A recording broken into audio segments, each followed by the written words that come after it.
Hey, my reactor. So I'm back again with the fight of Kindred, and it's the last few chapters of the fight. So that's chapters 13 through 16. So, chapter 13, I woke tired hand and foot, my side throbbing, my jaw not throbbing at all. The pain there was a steady spring. I probed with my tongue and found that two teeth on the right side were gone. I had been thrown over Rufus' horse like a grain of sack, head and feet hanging, blood dripping from my mouth onto the familiar boot that let me know it was Rufus I rode with. I made a noise, a kind of choked moan, and the horse stopped. I felt Rufus move. Then I was lifted down, placed in the tall grass beside the road. Rufus looked down at me. You damn fool, he said softly. He took his handkerchief and wiped blood from my face. I winced away, tears suddenly filling my eyes at the startling increased pain. Fool, repeat Rufus. I closed my eyes and felt the tears run back into my hair. You gave me your word you won't fight me, and I'll untie you. After a while, I nodded. I felt his hands at my wrists, at my ankles. What's this? He found my knife, I thought. Now he would tie me again. That's what I would have done in his place. I looked at him. He was untying an empty sheath from my ankle, just a piece of rough cut, poorly sewn leather. I had apparently lost a knife in my struggles with him, no doubt, though the shape of the sheath told him what it had what it had held. He looked at it, then at me. Finally he nodded grimly and with a sharp motion threw the sheath away. Get up.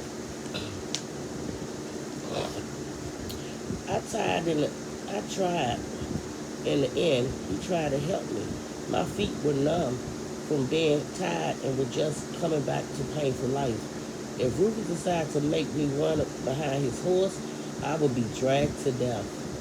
He noticed that I was holding my side as he half curved me back to his horse, and he stopped to move my hand and looked at the wound. Scratch, he pronounced. You were lucky. Going to hit me with a stick, were you? And what else were you going to do?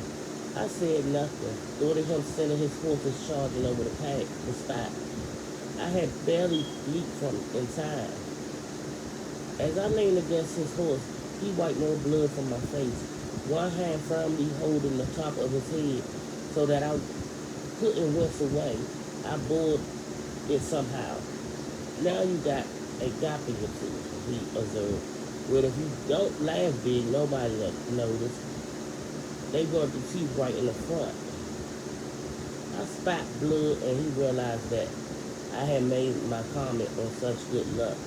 All right, he said, let's go. I waited for him to tie me behind the horse or throw me over its grain sack fashion again. Instead, he put me in the front of him in a saddle. Not until then I see waiting for us at a few paces down the road. See there, the old man said, educated niggas don't mean smart niggas, do it? He turned away as though he didn't expect an answer. He didn't want one. I sat stiffly erect, holding my body straight somehow until Rufus said, well, you lean back on me before you fall off. You got more pride than sense. He was wrong at that moment. I couldn't manage any pride at all. I leaned back against him, desperate for any support I could find, and closed my eyes. He didn't say nothing. He didn't say any more for a long while, not until we were nearing the house. Then, you awake, Dana? I said straight, yes. You're going to get the cowhide, he said. You know that. Somehow I hadn't known. His gentleness had moved me. Now, the thought of being hurt even more terrified me. The whip again? No. Without thinking about it intending to do it, I threw one leg over and slid from the horse. My side hurt, my mouth hurt, my face was still bleeding, but none of that was as bad as the whip. I ran towards the distant tree. Rufus fought me easily and held me, cursing me, hurting me, taking your whipping. You taking your whipping, he said. The more you fight, the more it hurt you. He was waiting to whip me then, or the overseer elders. Act like you got some sense, the man Rufus, as I struggled. What I act like was a wild woman. If I had my knife, I would surely have killed someone. As it was, I managed to leave scratches and bruises on Rufus, his father, and Edwards, who was called over to help. I was totally beyond reasoning. I had never in my life wanted so desperately to kill another human being. They took me to the bar and tied my hands and raised whatever they had tied them to high over my head. When I was barely able to touch the floor with my toes, Waylon ripped my clothes off and began to beat me. He beat me until I swung back and forth by my wrist, half crazy with pain, unable to find my footing, unable to stand the pressure of hanging, unable to get away from the steady slashing blows. He beat me until I tried to make myself believe he was going to kill me. I said it out loud, screamed it, and the blows seemed to emphasize my words. He will kill me. Surely he will kill me if I didn't get away, save myself, go home. It didn't work. There was only punishment, and I knew it. Nigel boarded. Alice had boarded worse. Both were alive and healthy. I wasn't going to die, though as the beatings went on, I wanted to. Anything to stop the pain, but there was nothing. Waylon had an ample time to finish whipping me. I was not aware of Rufus untimely carrying me out of the barn and into Curry's and Nigel's cabin. I was not aware of them directing Alice and Curry to wash me and care for me as I had cared for Alice. That Alice told me about later. How he demanded that everything used on me be clean. How he insisted on the deep, ugly wounds in my side. The scratches being carefully cleaned and bandaged.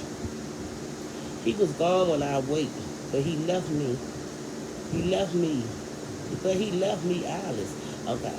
She was there to calm me and feed me pills that I saw were my own aspirins and to assure me that my punishment was over, that I was all right. My face was almost too swollen for me to ask for salt water to wash my mouth.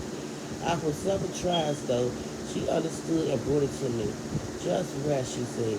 Curry and me take care of you as good as you took care of me. I didn't try to answer. Her words touched something in me, though. Started me crying silently. We both were failures, she and I. We both run and been brought back. She in days, I'm only in hours. I probably knew more than she did about the general layout of the Eastern Shore. She knew only the earth she'd been born and raised in, and she couldn't read a map. I knew about towns and rivers miles away, and it hadn't done me no damn bit of good. What had Waylon said? That education didn't mean smart. He had a point. Nothing in my education of knowledge of the future had helped me to escape. Yet in a few years, an illiterate runaway named Harriet Tubman would make a 19th trip into this country and lead 300 fugitives to freedom. What had I done wrong? Why was I still slave to a man who had repaid me for saving his life by nearly killing me? Why had I taken yet another beating, and why? Why was I so frightened now? Frightened and sick at the thought that sooner or later I will have to run again.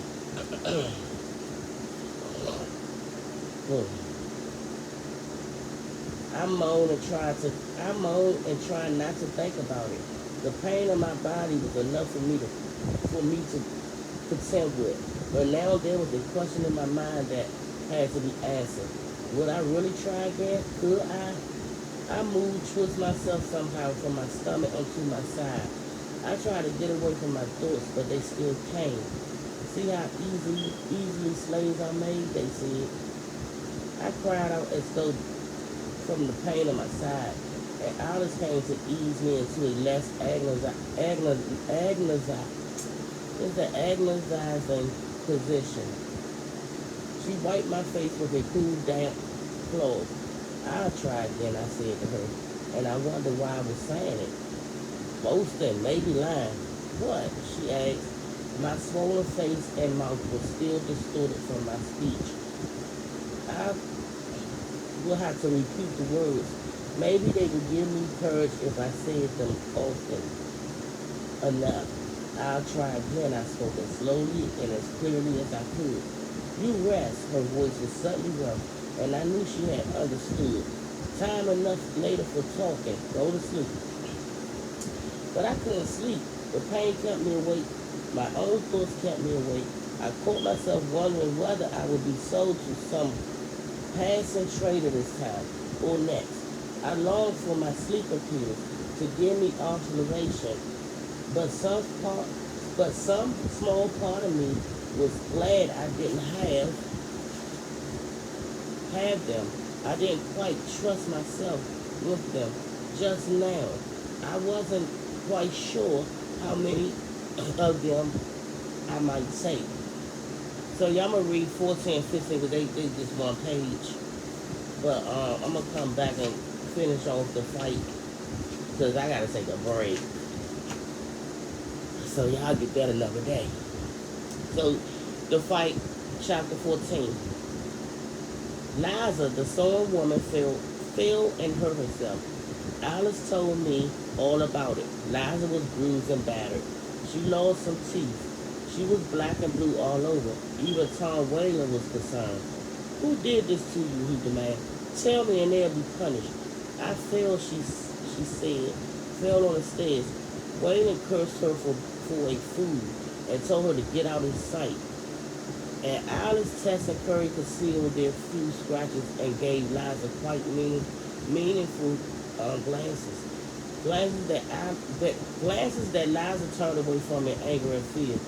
She heard you get up in the night, Alice told me. She got up after you and went straight to Mr. Tom. She knew better than to go to Mr. Rufus. He might have let you go. Mr. Tom never let a nigga go in his life. But why? I asked from my powder. I was stronger now, but Rufus had forbidden me to get up for once. I was glad to obey. I knew that when I got up, Tom Whalen would expect me to work as though I were completely well. Thus, I had missed Liza's accident completely. She did it to get at me, said Alice. She would have liked it better if I had been the one slipping out at night. But she hates you too, almost as much. She figured I would have died if not for you. I was startled. I had never had a serious enemy, someone who would go out her way to get me hurt or killed. Two slaveholders and patrollers. I was just one more nigga worth so many dollars. What they did to me didn't have much to do with me personally, but there was a woman who hated me and who, out of sheer malice, had nearly killed me. She'll keep her mouth shut next time, said Alice. We let her know what will happen to her if she didn't. Now she's more scared of us than Mr. Tom. Don't get yourself in trouble with me, I said. Don't be telling us what to do, she replied. Okay, chapter 15. The first day I went was up. Rufus called me to his room and handed me a letter from Kevin to Tom Whalen. Dear Tom, it said, there may be no need for this letter since I hope to reach you ahead of it. If I'm healed up, however, I want you and Dana to know that I'm coming. Please tell her I'm coming. It was Kevin handwriting, slanted, neat, clear. In spite of the years of note-taking and long hand drafts, his writing had never gone to hell the way mine has. I looked blankly at Rufus. I said once that Daddy was a fair man, he said. You all but laughed out loud. He wrote to Kevin about me. He did after he learned that you hadn't sent my letters. He wiped his eyes wide with surprise and slowly took on a look of understanding. So that's why you ran. How did you find out? By being curious. I glanced at the bed chest. By satisfying my curiosity, you could be willful snooping through my things. I shrugged, a small pain shot through my scabby shoulders. I never even saw that they had been moved. I have to watch you better from now on. Why? Are you planning to hide more lines from me? He jumped, started to get up, then sat back down heavily and rested one polished boot on his bed. Watch what you say, Dana. There are things I won't take even from you. You lied, I repeated deliberately. You lied to me over and over. Why, Ruth? It took several seconds for his anger to dissolve and be replaced by something else. I watched him at first, then looked away uncomfortably. I wanted to keep you here, he whispered. Kevin hates this place. He would have taken you up north. I looked at him again and let myself understand. It was that destructive, single-minded love of his. He loved me, not the way he loved Alice, thank God. He didn't seem to want to sleep with me, but he wanted me around, someone to talk to, someone who would listen to him and care what he said, care about him. And I did, however, little sense it made. I cared. I must have. I kept forgiving him for things. I stared out at the window guiltily, feeling that I should have been more like Alice. She forgave him nothing. She forgave him nothing, forgot nothing, hated him as deeply as she had loved Isaac. I didn't blame her, but what good did her hating do? She couldn't bring herself to run away again or to kill him and face her own death. She couldn't do anything at all except make herself more miserable, she said. My stomach just turns every time he puts his hands on me. But she endures. Eventually, eventually she will bear him at least one child. And as much as I cared for him, I would not have done that. I couldn't have. Twice, he had made me lose control enough to try to kill him. I could get that angry with him, even though I knew the consequences of killing him. He could drive me to some kind of unthinking fury. Somehow I couldn't take from him the kind of abuse I took from others. If he ever raped me, it wasn't likely that either of us would survive. Maybe that was why we didn't hate each other. We could hurt each other too badly, kill each other too quickly in hatred. He was like a younger brother to me. I was like a sister. It was so hard to watch him hurting her, to know that he had to go on hurting her if my family was to exist at all. And at the moment, it was hard for me to talk calmly about what he had done to me. North, I said finally. Yes, at least there I could keep the skin on my back. He sighed.